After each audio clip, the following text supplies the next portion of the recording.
Bonjour à tous, merci encore de votre fidélité. Je suis très heureux de vous retrouver pour ce nouveau numéro de School TV Le Mag. 30 minutes sur la scolarité de vos enfants. Aujourd'hui, un seul mot à la bouche. STAPS. C'est parti pour le sommaire STAPS, pour sciences et techniques des activités physiques et sportives. Oui, j'ai quand même pris mon anti-sèche. Qu'est-ce que c'est, Mathilde Vessel se sort sa loupe dans un instant. STAPS, le Graal pour devenir prof d'éducation physique et sportive, EPS, coach ou encore éducateur sportif. Vous le verrez. Et puis, quelles sont les compétences requises pour réussir dans cette filière? Au-delà du sport, qu'apprend-on? Que transmettons surtout? Se dirige-t-on, oui ou non, vers une féminisation de cette filière? On en parle dans un instant avec nos invités. Marie Duringer, bonjour. Bonjour. Merci d'avoir accepté notre invitation. Étudiante en Master STAPS IEAP. Ingénierie et ergonomie d'activité. On est pas mal. Orsay, Université Paris-Saclay. Ça commence bien. Samantha Briand, bonjour. Coach en orientation chez Potentiel Jeune. Bonjour, ça va, Samantha? Ça va. Qu'est-ce que je suis vache, je sais. Je lui ai promis de ne pas le faire, je lui ai fait le coup de la tarot surprise. Je suis comme ça. Et on est avec Aurélien Pichon. Bonjour Aurélien, via Skype. Merci d'avoir accepté notre invitation. Professeur de STAPS à l'Université de Poitiers. Je note aussi directeur de la conférence des doyens de professeurs de STAPS et enseignant-chercheur, toujours à Poitiers. C'est tout bon? C'est tout bon, merci beaucoup. On peut commencer, Lalou.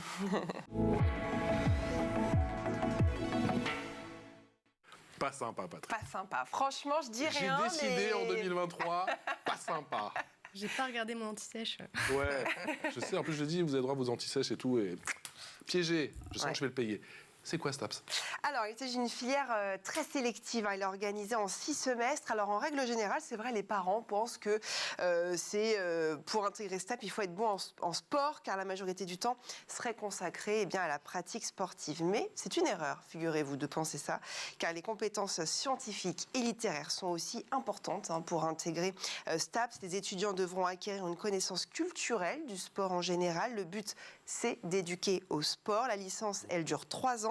Et les connaissances sont évaluées en contrôle continu via des partiels à la fin de chaque semestre. On peut aussi faire un master. Oui, bien sûr, en 2 ans, ce qui correspond à un bac+5. Ce master permet à l'étudiant d'être formé à la polyvalence du secteur et l'éducation physique, mais pas que. Il peut également se spécialiser dans un domaine. Il est possible de faire ce master en formation initiale ou en alternance.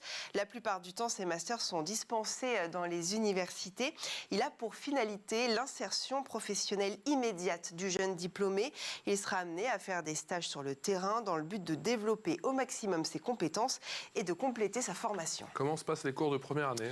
Alors, les cours ont lieu le plus souvent en amphithéâtre, de 8h à 17h, mais il y a de nombreux décrochages. Malheureusement, c'est vrai, lors de la première année, c'est un peu partout, vous me direz. Mais voilà, la première année est très généraliste, elle sert de socle commun, elle vise à doter les étudiants d'une culture théorique autour, évidemment, du domaine sportif. Et les matières. Quelles sont les matières enseignées? Alors, on compte la psychologie, l'anatomie fonctionnelle, la physiologie, l'histoire sociale et culturelle, évidemment, des sports, la myologie, fonctionnement des muscles, mais aussi l'anthropologie, la sociologie des loisirs, l'analyse du corps en mouvement. Plein de choses passionnantes. Quelle est la place de l'activité sportive? Alors, l'enseignement de l'activité sportive représente un tiers de l'emploi du temps, soit entre 6 et 10 heures par semaine tout de même. Parmi ces activités sportives, en fonction des établissements, il y a de la natation, de la gymnastique, de l'athlétisme, mais aussi des sports collectifs ou encore même de la danse. Un ou plusieurs enseignements sportifs sont parfois imposés. Et après cette première année, les étudiants s'orientent en 2e année dans la mention de leur choix, chacune correspondant à un domaine professionnel évidemment spécifique. Et en termes de débouchés, ça donne quoi? Alors, l'objectif de cette licence est de former des professionnels de l'entraînement, de l'animation, de la préparation physique, ainsi que des cadres sportifs dans des fédérations et des associations. En général, les étudiants effectuent un stage de 50 à 200 heures chaque année dans une école ou un club sportif. Et en cours de licence, les étudiants peuvent rejoindre une licence professionnelle dans les domaines de l'animation, du tourisme aussi sportif ou de la médiation sociale par le sport. Il peut aussi préparer un concours, celui de conseiller territorial des activités physiques et sportives, par exemple, prof de PS. Et puis enfin, les licences APAS, activités physiques adaptées et santé, donnent droit à l'obtention d'une carte professionnelle indispensable pour encadrer des séances de sport contre rémunération. Il est donc possible de directement s'insérer en tant qu'entraîneur, préparateur physique, coach sportif, enseignant ou même aussi maître nageur, sauveteur par exemple. Il y a aussi une passerelle pour les études de santé? Oui, c'est le cas notamment pour la kinésithérapie. L'entrée se fait sur concours après une première année de STAPS validée. Merci beaucoup, c'est parti pour l'expression orale.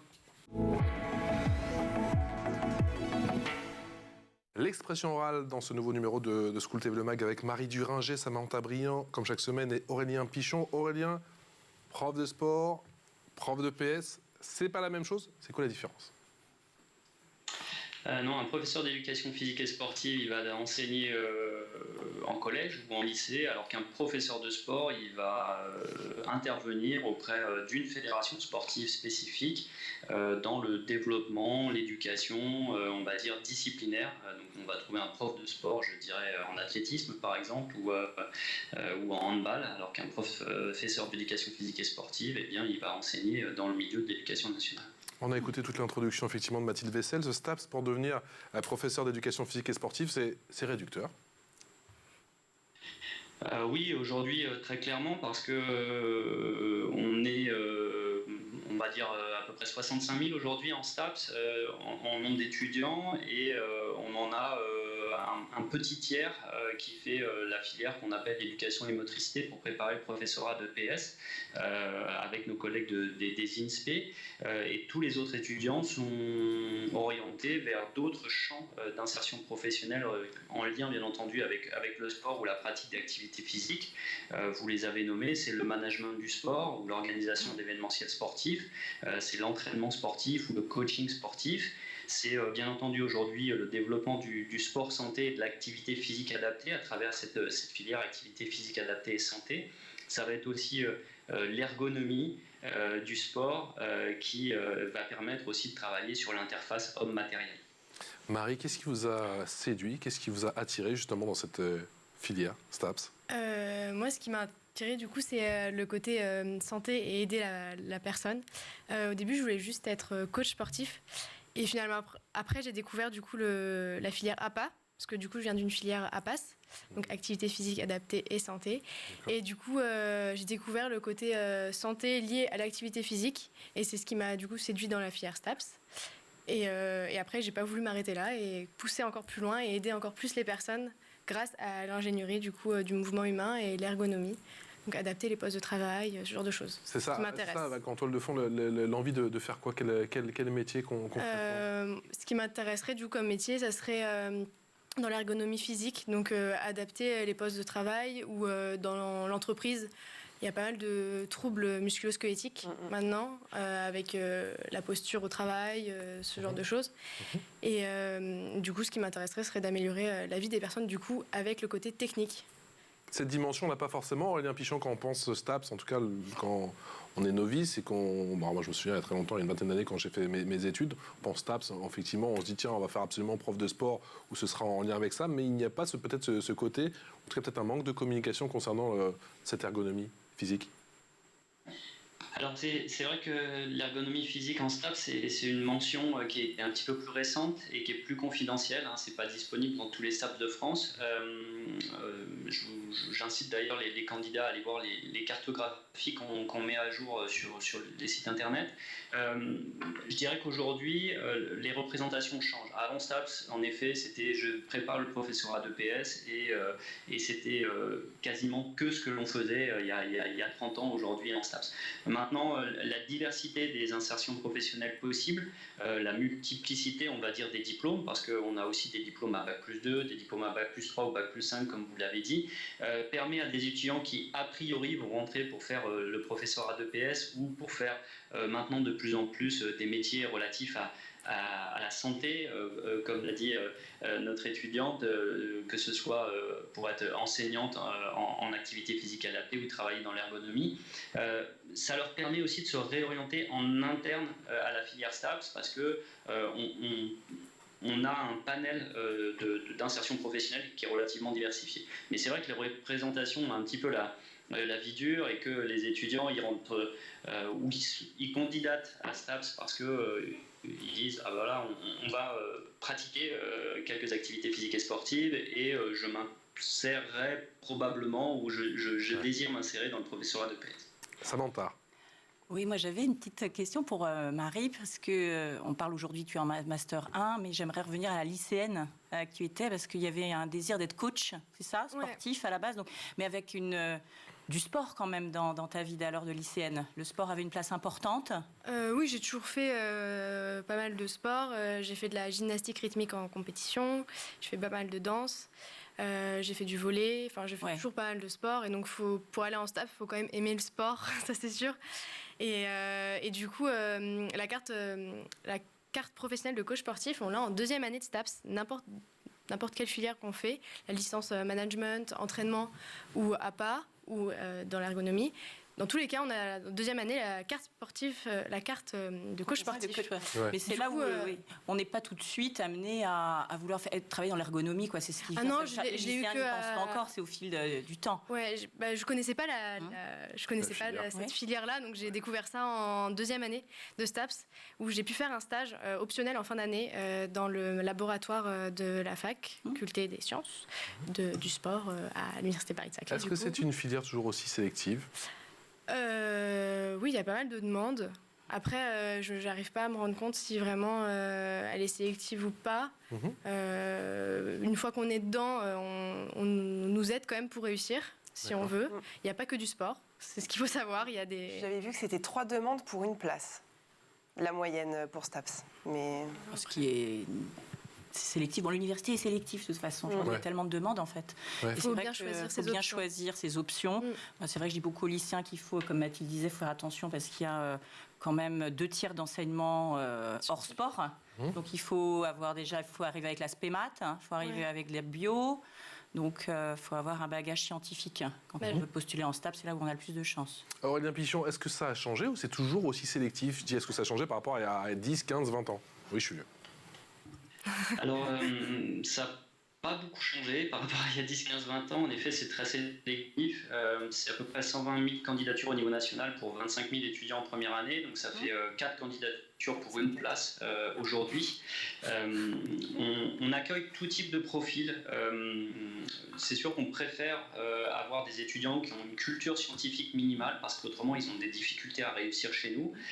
Mais on accueille tout type de profil à partir du moment où ce minimum, on va dire, de culture scientifique est présent, que ce soit des bacs généraux avec des spécialités scientifiques, littéraires ou même économiques et sociales, quelques bacs technologiques et puis quelques bacs professionnels également qui ont des très bons profils parce qu'autrement ils ne sont pas en capacité de réussir chez nous.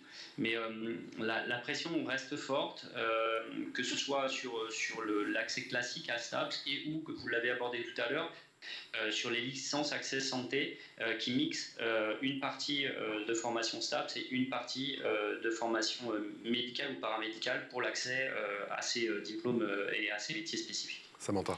Oui, je vois qu'il y a un grand boom maintenant des écoles de management du sport en post-bac et je me demandais, je vois qu'en STAPS on peut aussi faire du management sportif.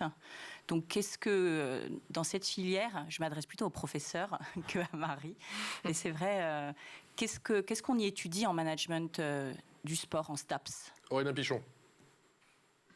En effet, alors la filière management du sport est l'une des filières historiques après le professorat d'EPS en STAPS. Nous disposons de laboratoires de recherche sur le management du sport qui sont le support de ces masters, qui sont des diplômes nationaux.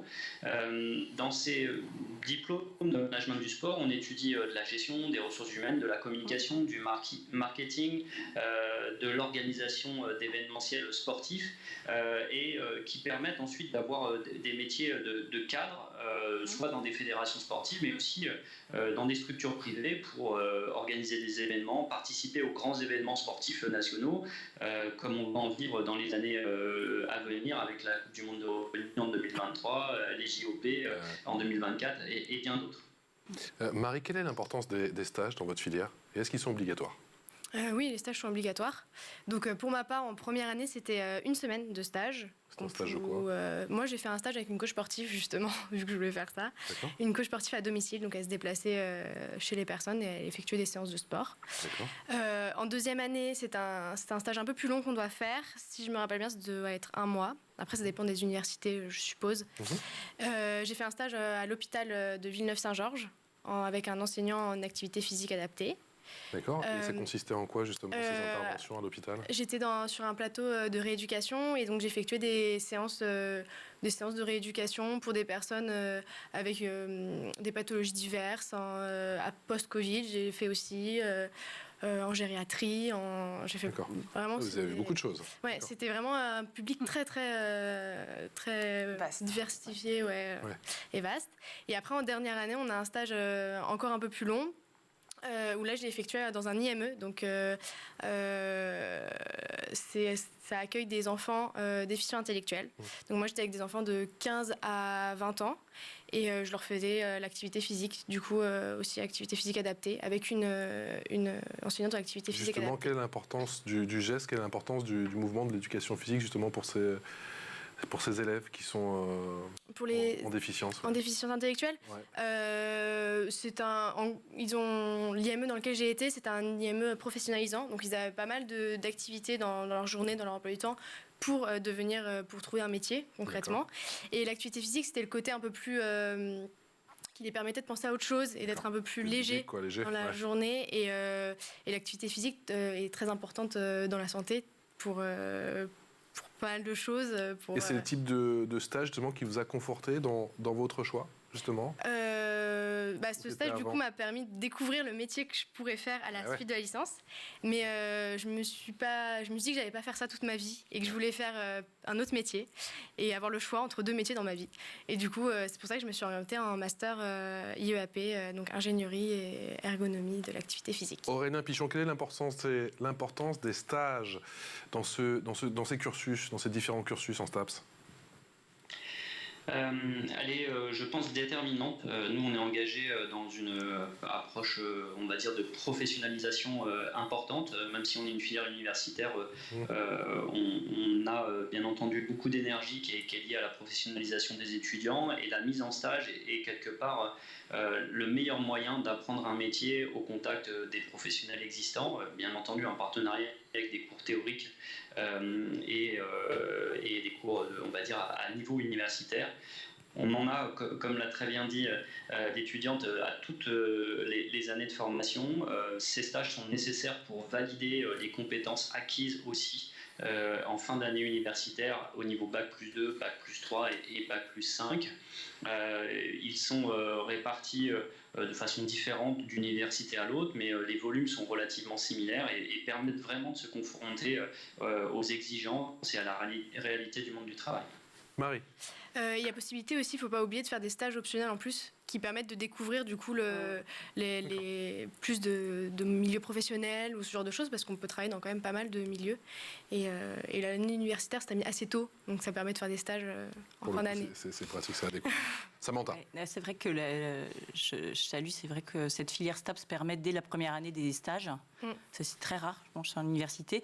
Je voulais savoir qu'est-ce qui fait, je pense plus pour monsieur le professeur aussi, que cette filière pourtant très attractive, du sport, on pourrait se dire, les étudiants ont une place de rêve. Donc, qu'est-ce qui fait qu'il y ait quand même du décrochage en première année de STAPS? Est-ce que c'est le sport? Il n'y a pas assez de sport ou Qu'est-ce qui fait? Le décrochage en première année, malheureusement, il est présent dans quasi toutes les formations. Je pense qu'on souffre les uns et les autres dans toutes les orientations post-bac d'un problème de représentation. Alors plus ou moins grand, je pense que si vous êtes bon en maths et que vous dites je vais faire une faculté de mathématiques, vous ne serez pas surpris, il n'y aura que des mathématiques.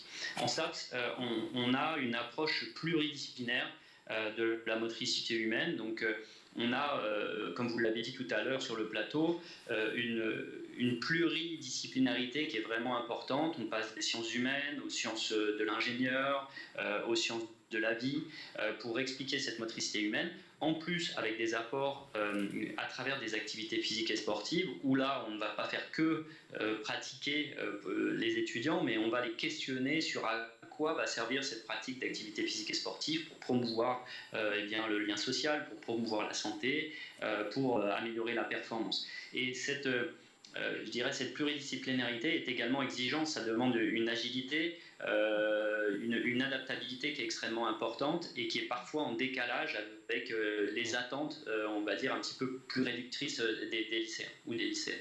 Marie, le maître mot, c'est la polyvalence? Oui, Ouais. faut être très polyvalent, même au niveau des activités physiques en tant que telles. On passe de la natation à l'athlétisme, à la danse, aux arts du cirque, Les au arts du cirque aussi badminton. Parce qu'on en a beaucoup parlé, nous, ici. On a fait des émissions là-dessus. Donc, Il ne faut pas arriver avec juste un sport en tête, en fait. Oui, c'est ça. Sinon, Il faut vous restez réussir. déçus. Après, il ne faut pas être excellent dans tous les sports, mais minimum. D'accord. Il faut faire attention aussi aux blessures. Il y a aussi des personnes qui s'arrêtent de STAPS à cause de ça. Bon, on peut, avec une blessure, continuer, mais il faut faire attention à soi, parce que notre corps est très important en STAPS, du coup. D'accord. Il y a beaucoup d'anciens sportifs qui ont tenté le haut niveau ou de sportifs même de haut niveau On a, en tout cas, à Orsay, donc Paris-Saclay, on a la possibilité d'avoir un statut sportif de haut niveau qui permet d'avoir des horaires adaptés et aménagés comme salarié aussi. On a la possibilité d'être salarié. Et donc, il y en a quelques-uns. Quelques-uns. Je ne sais pas le pourcentage que ça correspond, mais à quoi ça correspond, mais voilà. Quelles sont vos contraintes en termes de féminisation? Moi, je vous disais, il y a quelques années, j'entendais beaucoup parler de STAPS, et c'est vrai que c'était toujours des garçons qui souhaitaient faire STAPS. Est-ce que c'est en train de changer? Peut-être doucement, mais sûrement ou pas? On espère que ça va changer parce que la trajectoire aujourd'hui, elle est pas très favorable et je suis très content que ce soit une étudiante qui présente l'axe étudiant de ces formations. Ouais. Malheureusement, aujourd'hui, on a beaucoup moins de candidatures féminines que masculines et sur Parcoursup, on a un petit peu plus de candidatures féminines, mais in fine, les femmes sont peut-être un petit peu plus sur la réserve et peut-être un petit peu plus humbles et n'osent pas candidater en formation. Peut-être qu'elles ont peur de ne pas réussir, alors que globalement, elles réussissent mieux que les hommes. Donc, mesdames, n'hésitez pas à candidater en STAPS. Il y a plein de métiers pour vous dans ce secteur du sport et des métiers du sport, et vous êtes les bienvenus dans nos formations, bien entendu. Le message est passé, mais c'est vrai que ça bouge trop doucement, quoi. Très doucement. Moi, c'est souvent des garçons lycéens que j'entends vouloir devenir. Alors ils veulent devenir souvent coach sportif, ça démarre par là. Hein. Ouais. C'est pas professeur de PS, c'est coach sportif, entraîneur. Et maintenant, les filles, c'est vrai, ne connaissent pas tous les débouchés. Moi, j'en ai appris plein aujourd'hui aussi, parce que c'est méconnu. C'est vrai que les filières STAPS, souvent, sont pas représentées dans les salons, peu. Donc là aussi, ça joue. Ouais. On voit de plus en plus émerger, c'est pour ça les écoles de management du sport. Donc c'est intéressant, je trouve ça. Moi, merci, j'ai appris beaucoup de choses pour aussi aider les lycéens, justement, sur leur questionnement. Et les filles. L'info en plus. Et les filles. Et les filles. En plus, on ne parle pas d'une fille, mais d'un homme, effectivement. Ma chère Mathilde, vous allez nous faire une révélation sur l'un des joueurs de l'équipe de France. Ah oui, on est sorti il y a quelques semaines du mondial de football. On a tous assisté à ce dernier match complètement fou. Eh bien, figurez-vous que parmi ces joueurs de l'équipe de France, l'un des tauliers est passé par STAPS, d'après vous. Marie? Alors là... Très fort de la tête, assez grand. Ouais. Hugo? Non.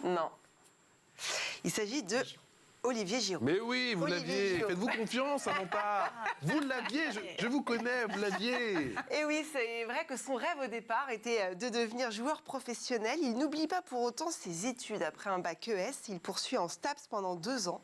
Et dans le même temps, il signe son premier contrat professionnel avec son club formateur. Donc voilà, il a laissé tomber.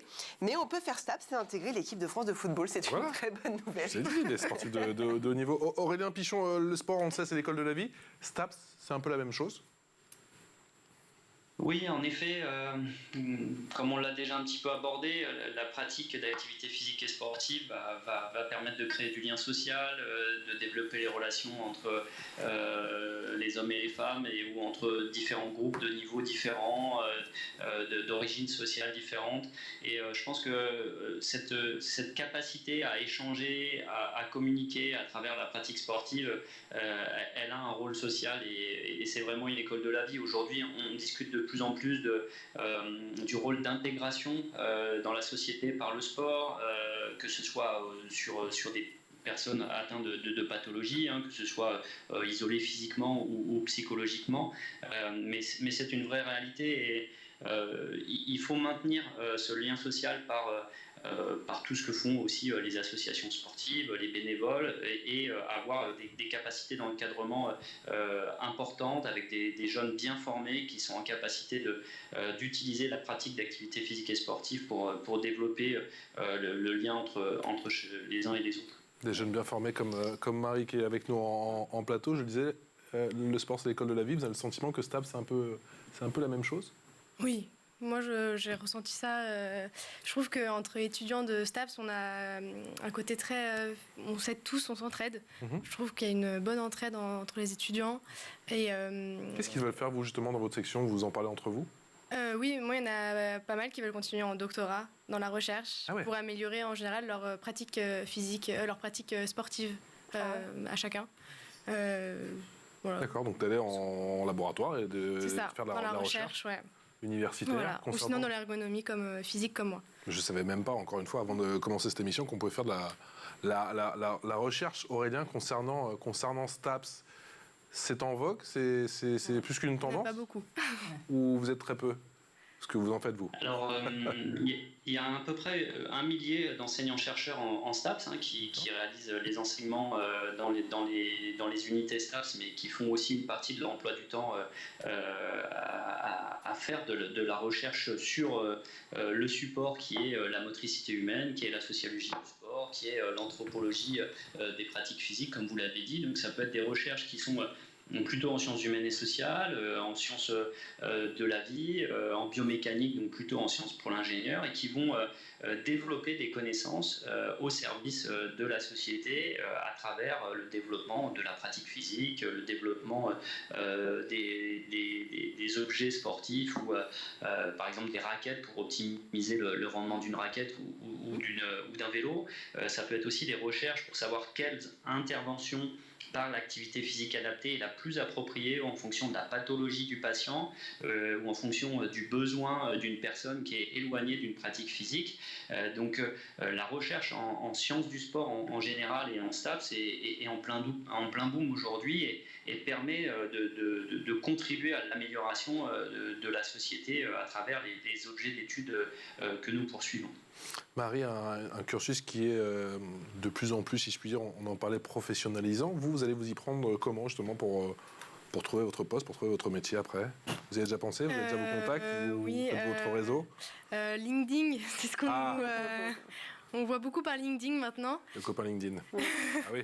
Et on nous dit de nous créer un profil LinkedIn, du coup, en licence, on ne nous en parle pas trop. D'accord. Mais en master, on nous en parle pas mal et on dit que c'est vraiment bien pour trouver un emploi. Et vous commencez à poster régulièrement, du coup, oui, j'essaye de mettre à jour déjà mon profil.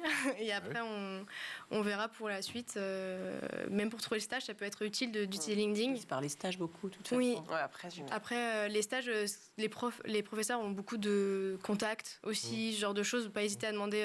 Je pense que vous êtes recherché comme profil d'étudiant. Oui, ça va. Après, on a quand même pas mal de refus. Il faut quand même faire beaucoup de demandes en général. Mais, vous savez pour quelle raison en général? Mes 2 années précédentes, c'était à cause du Covid. Oui. Mais après, c'est que nous, ils cherchent plus des 2e années pour pouvoir les embaucher par la suite en master. Et en licence, un peu dans un en licence, je pense que ça devrait aller un peu plus facilement trouver des stages. J'ai pas eu trop de difficultés personnellement. Et l'international aussi peut être une option dans vos filières? Est-ce que vous exportez facilement? Il y a possibilité, mais il n'y a pas beaucoup de personnes qui le font en STAPS. En tout cas, moi, dans ce que je connais à mon université, on n'en a pas énormément. Mais c'est possible et c'est même très recommandé. Surtout en management, c'est intéressant de le faire. Aurélien, est-ce que cette formation STAPS, elle s'exporte? Oui, tout à fait. Toutes nos unités ont des conventions existantes avec des universités étrangères, francophones ou anglophones ou autres. Elles s'exportent très bien et puis on a des beaux modèles aujourd'hui au Canada, par exemple, sur la kinésiologie qui sont un petit peu plus en avance que nous sur le développement, par exemple, du sport santé, qui peuvent être des bons exemples à importer ensuite en France. Donc on favorise bien entendu la mobilité internationale sortante et puis on accueille aussi des étudiants étrangers pour leur faire vivre aussi nos spécificités francophones. Merci infiniment à tous les trois, Marie Duringer, Samantha Briand et Aurélien Pichon, d'avoir été avec nous pour nous parler de cette filière STAPS. Un grand merci à vous, ma chère Mathilde. Merci. On se retrouve très vite pour un nouveau numéro de School TV Le Mag. Ciao.